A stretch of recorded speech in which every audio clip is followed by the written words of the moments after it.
Now, this is probably one of my favorite topics in recruitment, partly because I enjoy it so much, and people who are successful do it naturally and don't fear it.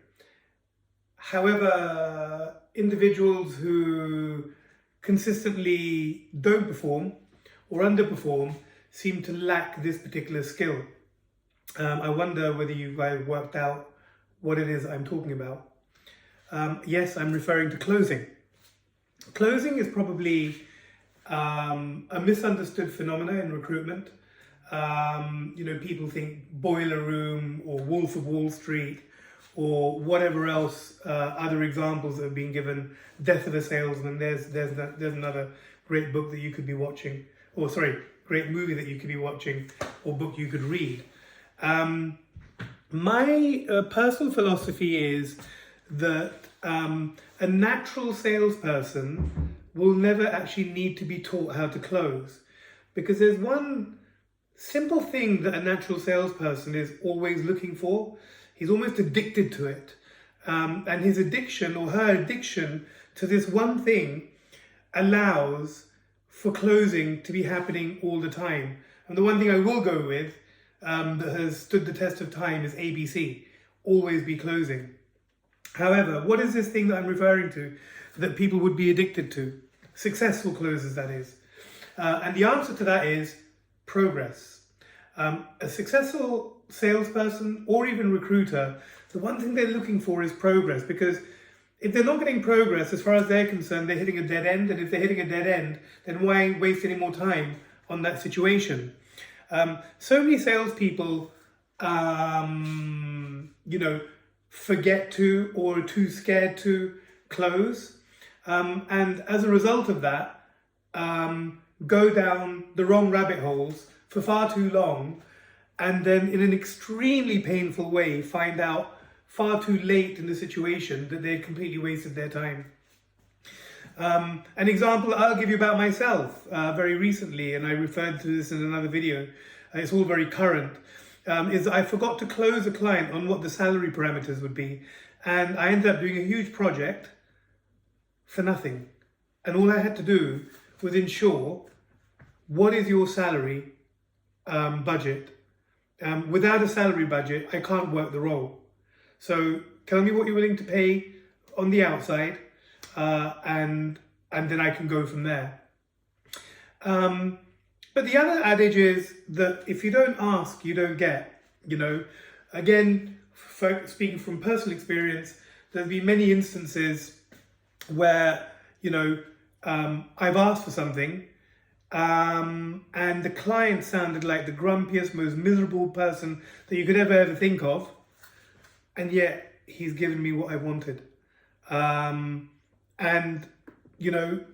Very often you can misread the tonality of somebody on the telephone, and the best way to really understand whether you're going to get the outcome you're looking for is by simply asking for it. So, that's my brief wisdom on closing.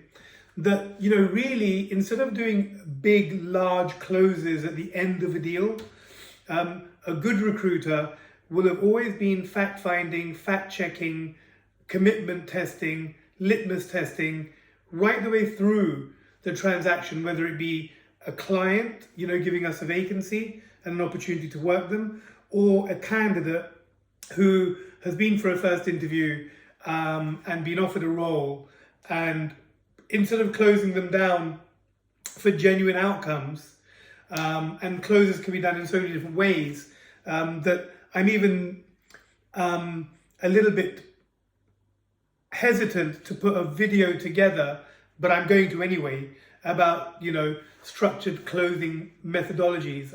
My biggest advice to anybody would be to always seek progress, and then start doubting the situation when you haven't got progress. Now, progress doesn't mean, by the way, oh, well, that sounds like a great offer, you're going to take it, aren't you? No, that's not progress. Progress is, so is that offer really the right kind of offer for you? I mean, do you really think it's something that's worth taking? I mean, you've been where you are for 5 years. Is it really worth leaving that to come and work for this company for what they're offering?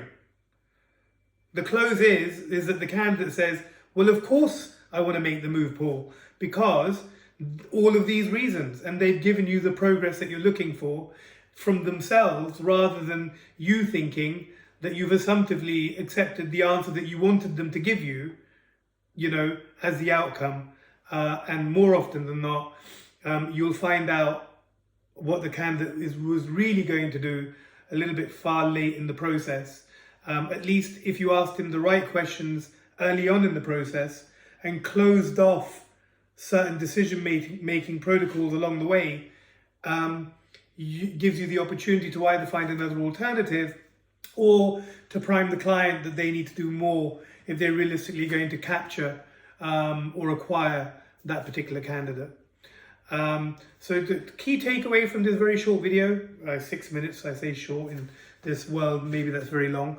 The key takeaway is, you know, always be closing, always be looking for weaknesses in the deal, always be brave enough to address them, so that you know, you can do something about it. And that's about all I want to say.